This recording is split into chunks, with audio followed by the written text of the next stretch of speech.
जय हिंद फ्रेंड्स, हाजिर हूँ मैं आज आप लोगों के सामने और आज आप लोगों के लिए लेकर आया हूँ हमारी जो सीरीज चल रही थी यूपी पीसीएल के लिए 2022 की जो वैकेंसी है उसका पार्ट नंबर सेकंड। ठीक है, यानी आज हम लोग कौन सा पार्ट पढ़ेंगे? पार्ट सेकंड इस सीरीज का। ठीक है, और देखो यहाँ पर जो आप लोग फर्स्ट टाइम आ रहे हो उनको मैं फिर से इन्फॉर्म करना चाहूंगा कि यहाँ पर देखो जो भी हम क्वेश्चंस कराते हैं उनकी 101% गारंटी होती है कि वो आपके यहीं से क्वेश्चंस कंप्यूटर के आएंगे, यानी जो उनका लेवल होगा वो इसी तक सीमित होगा जो कि यहाँ पर हम पढ़ाएंगे। यानी जो हमारी ये सीरीज चल रही है उसको जो कोई 100% एकदम एक्यूरेटली प्रिपेयर कर लेगा उसको कोई भी प्रॉब्लम नहीं होने वाली है आने वाले यूपी पीसीएल की जो 2022 वैकेंसी है उसके पेपर में। ठीक है, तो चलो बिना टाइम गए हुए आज के क्वेश्चन की तरफ चलते हैं, लेकिन उससे पहले यहां पर देखते हैं कि आज के क्वेश्चंस कौन से होने वाले हैं। देखो आज के क्वेश्चंस होंगे एक तो मिसलेनियस बेस्ड और दूसरा पाइथन बेस्ड। पाइथन बेस्ड कहने का मतलब क्या है कि जो पाइथन से रिलेटेड क्वेश्चन आंसर होंगे, मतलब एमसीक्यूज जो होंगे वो हम यहां पर लाए हुए हैं, और जो मिसलेनियस होंगे वो। ठीक है, मिसलेनियस मतलब ओवरऑल कहीं से पर। ठीक है, चलो बिना टाइम गवाए हुए अभी आप लोग टॉपिक फिर से पढ़ लो। Most important previous year computer questions, यानी कि प्रीवियस ईयर होने वाले हैं जो कि मोस्ट रिपीटेड होते हैं। ठीक है, मतलब बार बार जो आपके क्वेश्चंस रिपीट हो रहे होते हैं, जैसे जो 14 में आया, 16 में आया, 18 में आया, 20 में आया, 22 में आ सकता है, बहुत ज्यादा चांसेस हैं, उन क्वेश्चंस को आज हम लोग यहां पर प्रिपेयर करने वाले हैं। Another thing which I want to inform you that अगर आप प्रिपेयर करना अभी स्टार्ट कर रहे हो, वैसे ऐसा कोई होगा नहीं, बट स्टिल अगर आप अभी से स्टार्ट कर रहे हो कोई दिक्कत नहीं है, हमारे साथ चलो। आप मेरी एक वीडियो पड़ी हुई है कि आपको कैसे प्रिपेयर करना है। ठीक है, वो उसको आप जरूर से देख लेना, और उसके बाद आपको क्या देखना है कि आप किस तरह फर्स्ट अटेम्प्ट में कैसे क्लियर कर सकते हो। तो उस वाली मेरी वीडियो को आप लोग पूरी देखिएगा, उसमें मैंने आपको ए टू जेड सारी चीजें बता रखी है। ठीक है, चलो बिना टाइम गए हुए आज की वीडियो की तरफ चलते हैं अपने आज के फर्स्ट क्वेश्चन की तरफ। तो देखो हमारा फर्स्ट क्वेश्चन हमसे क्या बोल रहा है, एसवीजी स्टैंड्स फॉर, यानी एसवीजी का फुल फॉर्म क्या होता है। देखो एसवीजी के बारे में मैंने आपको पहले भी बताया है, ठीक है, लेकिन अभी यहां पर हमसे सिर्फ फुल फॉर्म पूछ रहा है। बात आ गई फुल फॉर्म की, तो फुल फॉर्म भी मैं हमेशा आप लोगों से कहता हूं कि यार फुल फॉर्म हमेशा प्रिपेयर करते हुए चला करो। फुल फॉर्म हमेशा हमें प्रिपेयर करते हुए चलना है, चाहे जो हो जाए, हमें फुल फॉर्म प्रिपेयर करना है क्योंकि फुल फॉर्म्स आते हैं। ठीक है, चलो फिलहाल अभी यहां पर चलते हैं कि एसवीजी स्टैंड्स फॉर, एसवीजी का फुल फॉर्म क्या है। Option A serial viewable graphics, option B standard video graphics, option C scalable vector graphics, या फिर option D symmetrical variable graphics. ठीक है, तो अभी यहां पर एसवीजी का हमसे फुल फॉर्म पूछ रहा है, तो करेक्ट आंसर इसका क्या हो जाएगा? करेक्ट आंसर होगा option C, that is scalable vector graphics. ठीक है, अब यहां पर चलते हैं यार कि थोड़ा सा मतलब एकदम एक ऊपर ऊपर का जानते हैं कि ये होता क्या है, स्केलेबल वेक्टर ग्राफिक्स होते क्या है हमारे, इसको थोड़ा सा जानते हैं। ठीक है, देखो एक बार याद रखना कि ग्राफिक्स जो होते हैं ना, जितने भी हमारे ग्राफिक्स होते हैं, जितने भी हमारे ग्राफिक्स होते हैं वो सारे किस पे वर्क करते हैं? टू वेक्टर पे वर्क करते हैं। ठीक है, ऑब्वियस सी बात है। देखो ग्राफिक्स क्या होती है, एक्स एक्सिस और वाई एक्सिस होती है। यहां पर हम लोग टू, देखो अगर दूसरे शब्दों में मैं कहूं तो टू डायमेंशनल होते हैं, दैट इज 2D होते हैं ये सारे। ठीक है, क्या होते हैं? 2D होते हैं, यानी यहां पर क्या चल रहे होते हैं? दो वेक्टर चल रहे होते हैं। ठीक है, तो इसी वजह से ये किस में वर्क कर रहे होते हैं? टू डायमेंशनल एक्सिस पे वर्क कर रहे होते हैं, that is it is Y axis and another is X axis. ठीक है, इसको याद रखना, दो तरह के एक्सिस होते हैं टू डायमेंशनल, बिकॉज ये 2D है। ठीक है, तो यहां पर ये क्या हो जाता है? एसवीजी का फुल फॉर्म क्या हो जाएगा? Scalable vector graphics. ठीक, चलो आगे बढ़ते हैं अपने क्वेश्चन नंबर सेकंड पर। क्वेश्चन नंबर सेकंड हमसे क्या बोल रहा है? देखो अ प्लॉटर इज, प्लॉटर क्या होता है?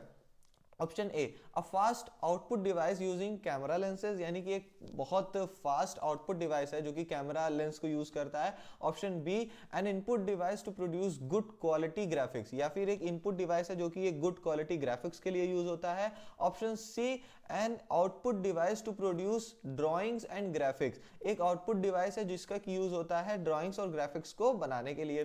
ठीक है, या और ऑप्शन डी या फिर नन ऑफ द अबव, यानी कोई भी नहीं। ठीक है, तो इसका करेक्ट आंसर क्या हो जाएगा? यानी कि प्लॉटर क्या होता है, प्लॉटर क्या होता है, तो वो क्या होता है? Option number C, that is an output device to produce drawings and graphics, यानी कि एक आउटपुट डिवाइस है जो कि ड्राइंग्स और ग्राफिक्स को बनाने के लिए यूज किया जाता है। ठीक है, अब चलो इसके बारे में भी थोड़ा सा जानते हैं। जैसे कि मैंने आपको बताया था अपने फर्स्ट पार्ट में ही कि हम क्वेश्चंस को भी जानेंगे और उनके साथ साथ उनके जो आंसर होंगे उसके बारे में भी थोड़ा सा इधर उधर की नॉलेज लेंगे। ठीक है, तो देखो यहां पर क्या बोल रहा है कि एग्जांपल, यानी देखो किसका एग्जांपल? प्लॉटर का ही एग्जांपल। प्लॉटर का एग्जांपल क्या है? प्रिंटर। ठीक है, क्या कह रहा है उसके बाद? To gather drawings and graphics and give output और रिजल्ट, यानी कि यहां पर क्या हो रहा है कि हम ग्राफिक्स और ड्राइंग्स को गैदर करते हैं। गैदर करना मतलब इकट्ठा करते हैं, कलेक्ट करते हैं, और उसके बाद हम उसका आउटपुट या फिर रिजल्ट देते हैं। ठीक है, तो समझ में आ गया ये चीज। प्लॉटर क्या होता है? प्लॉटर एक प्रिंटर होता है, मतलब एक एग्जांपल ले सकते हैं इसका कि प्रिंटर होता है, एक तरह का प्रिंटर ही होता है, आउटपुट डिवाइस होता है जिसको कि हम लोग यूज करते हैं ड्राइंग्स और ग्राफिक्स को गैदर करने में और फिर आउटपुट या फिर रिजल्ट देने में।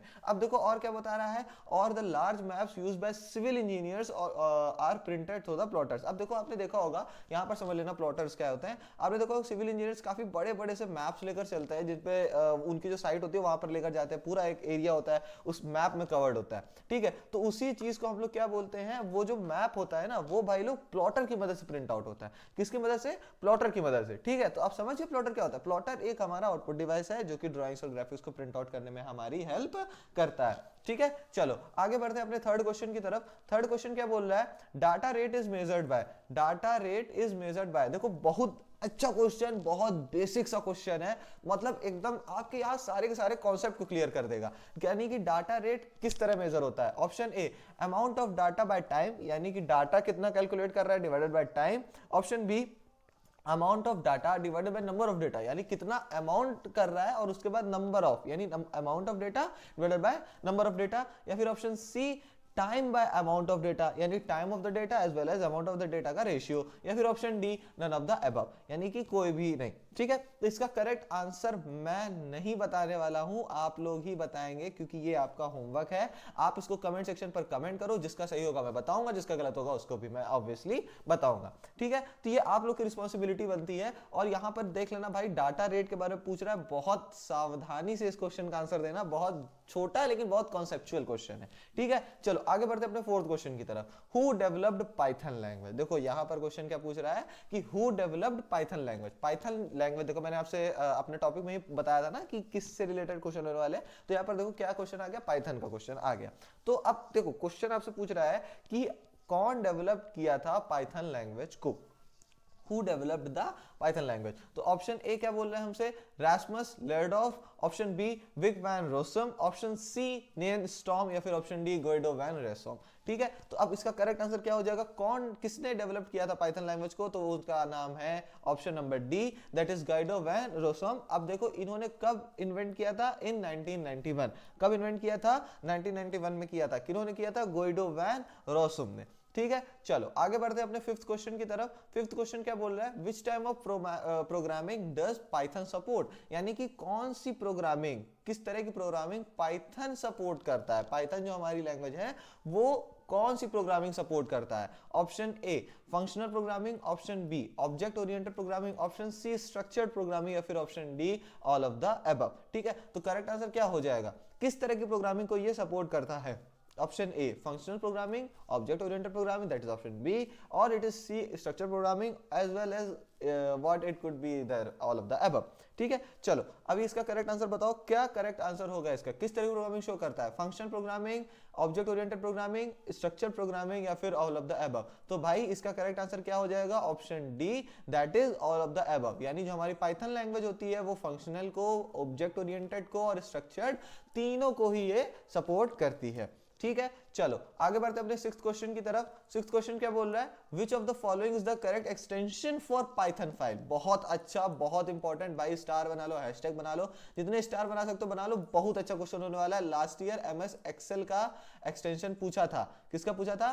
एमएस एक्सेल का। इस ईयर बहुत ज्यादा चांसेस है कि आपसे पाइथन का पूछ ले, ठीक है। एमएस ऑफिस के भी मैं क्वेश्चन लेकर आने वाला हूं जल्दी ही। जो लोग नहीं भाई सब्सक्राइब किए सब्सक्राइब कर लो, ठीक है, क्योंकि एमएस ऑफिस के भी हम लोग टॉप 10 क्वेश्चंस लेकर आने वाले हैं जिनमें कि आपके सारे का सारा कॉन्सेप्ट आपका चेकआउट हो जाएगा। हाँ उसके और पार्ट्स भी आएंगे, ऐसा नहीं कि सिर्फ उसी पार्ट में हम एमएस ऑफिस खत्म कर देंगे, ऐसी बात भी नहीं है, ठीक है। फिलहाल अब देखो यहाँ पर क्या बोल रहा है? Which of the following is the correct extension for Python file? Python file के लिए एक करेक्ट एक्सटेंशन क्या होता है, ठीक है। Option A .pl, option B .python, option C .p, या फिर ऑप्शन डी .py। अब देखो सबसे पहले एक चीज समझते हैं, क्या समझते हैं कि एक्सटेंशन क्या होता है। देखो अगर हमने एक बहुत मतलब एक हमारा सिस्टम है, उस पर हमने बहुत सारी फाइल्स बना के रखी हुई है, ठीक है। अब जब हमने फाइल्स बनाकर रखी हुई है तो हमें कैसे हम ये खुद से कैसे डिस्टिंग्विश कर पाएंगे कि कौन सी किस तरह की फाइल है, यानी कौन सी वर्ड की फाइल है, कौन सी पीपीटी है, कौन सी एक्सेल है, कौन सा पाइथन की फाइल है, ठीक है। तो कौन सी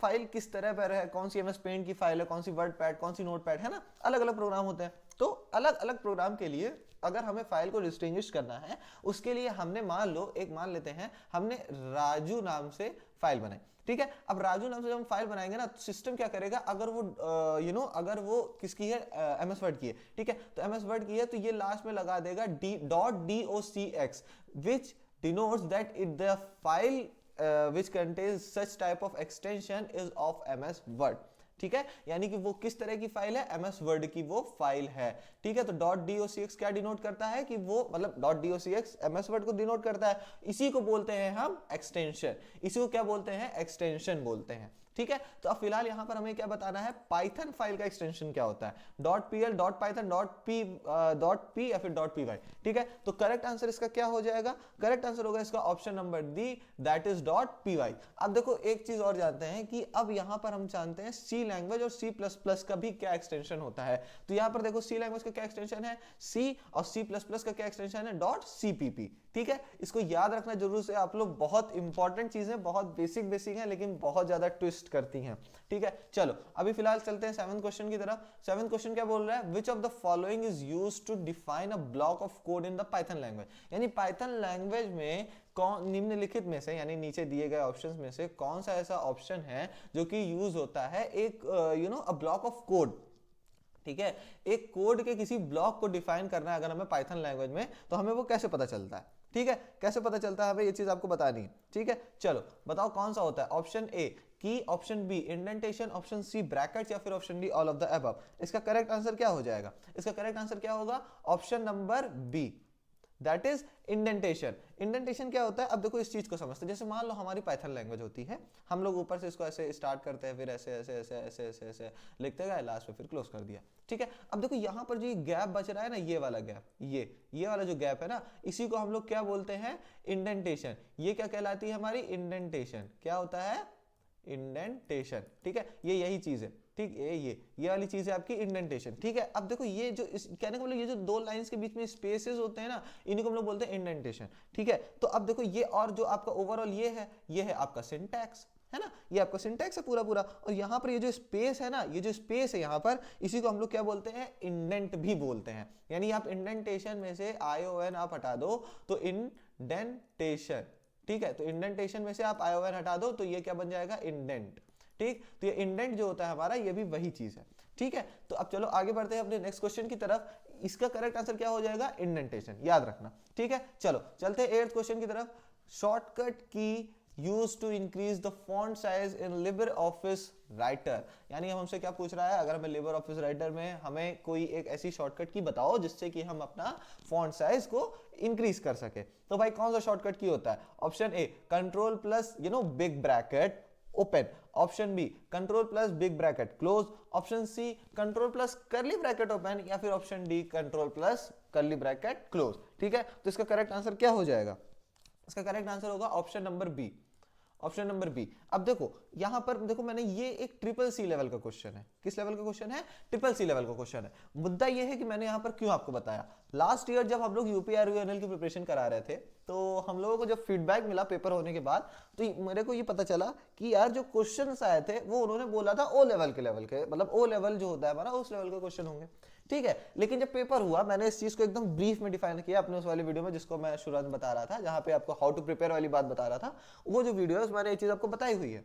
उन्होंने बोला कि हम CCC के लेवल का क्वेश्चन देंगे, लेकिन उन्होंने दिया क्या, उन्होंने बोला हम O लेवल का क्वेश्चन देंगे, और उन्होंने दिया क्या, CCC लेवल दे दिया, ठीक है। तो यहाँ पर हमें एक तरह से मैं आपको CCC के बेसिक क्वेश्चंस को भी इंट्रोड्यूस कराऊंगा, as well as O level के जो आपके आने वाले क्वेश्चन है, हम उनको भी आपको इंट्रोड्यूस कराएंगे। ऐसा नहीं, देखो यार O लेवल बहुत बड़ा है, ठीक है, हम आपके लिए उनमें से बस वही चीजें लाते हैं जो आपको अच्छी लगे, जो आपके लिए इंपॉर्टेंट हो, ठीक है, जो आपके क्वेश्चंस आते हो जहां से, ठीक है। तो इसलिए आपको प्रिपेयर करते हुए चलना है, यहाँ के सारे क्वेश्चंस कॉपी पेन लेकर बैठो, सारी की सारी चीजें लिखते हुए आगे बढ़ो, ठीक है। चलो आगे बढ़ते हैं अपने 9th क्वेश्चन की तरफ। 9th क्वेश्चन क्या बोल रहा है, shortcut key used to insert table in LibreOffice। देखो ये भी आपके CCC लेवल का क्वेश्चन है, लेकिन इंपॉर्टेंट है तो आपको पढ़ना ही पढ़ना है एट एनी कॉस्ट। यानी हमसे क्या पूछ रहा है, LibreOffice में अगर हमें एक टेबल को इंसर्ट कराना है तो उसकी शॉर्टकट की क्या है, option A control plus F12, option B control plus F7, option C control plus F9, या फिर option D control plus F8, ठीक है। तो करेक्ट आंसर इसका क्या हो जाएगा,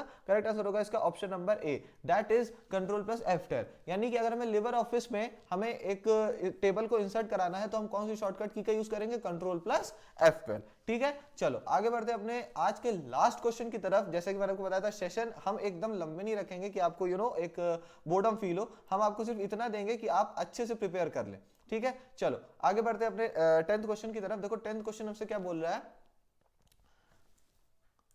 which was the most widely used word processing software in the late 1970s। यानी कि हमसे क्या बोल रहा है कि नीचे दिए गए ऑप्शंस में से कौन सा ऐसा ऑप्शन है जो कि एकदम वाइडली यूज होता था 1970s में। ठीक है, कौन सा ऐसा ऑप्शन है? Option A Word Star, option B MS Word, option C Libre Office Writer, या फिर option D none of the above. तो करेक्ट आंसर इसका क्या हो जाएगा? कौन सा 1970s का एकदम मेजर यूज होता था, सबसे ज्यादा यूज होने वाला कौन सा था? ठीक है, तो कौन सा सॉफ्टवेयर यानी कौन सा वर्ड प्रोसेसिंग सॉफ्टवेयर था जो कि सबसे ज्यादा यूज होता था 1970s में? तो इसका करेक्ट आंसर क्या होगा? Word star, MS word, Libre Office Writer, या फिर नन ऑफ द अबव। देखो एमएस वर्ड तो अभी आया है तो इसको एक तरह से हम इग्नोर कर सकते हैं, बट स्टिल अगर इसको भी ले लिया जाए तो इसका करेक्ट आंसर क्या हो जाएगा? Option A, that is word star. Word star 1970s का सबसे ज्यादा यूज होने वाला, मोस्ट वाइडली सबसे ज्यादा यूज होने वाला वर्ड प्रोसेसिंग सॉफ्टवेयर है। इसको आप लोग याद रखेंगे। चलिए आज के वीडियो में इतना ही। वीडियो को लास्ट तक देखने के लिए बहुत शुक्रिया। जो क्वेश्चन होमवर्क में है 3rd क्वेश्चन, उसको आप लोग जरूर से करेंगे। कमेंट सेक्शन में अपना आंसर जरूर दीजिएगा। चलिए मिलते हैं अपने नेक्स्ट वीडियो में, तब तक के लिए बाय बाय, जय हिंद, शुक्रिया आपका लास्ट तक देखने के लिए।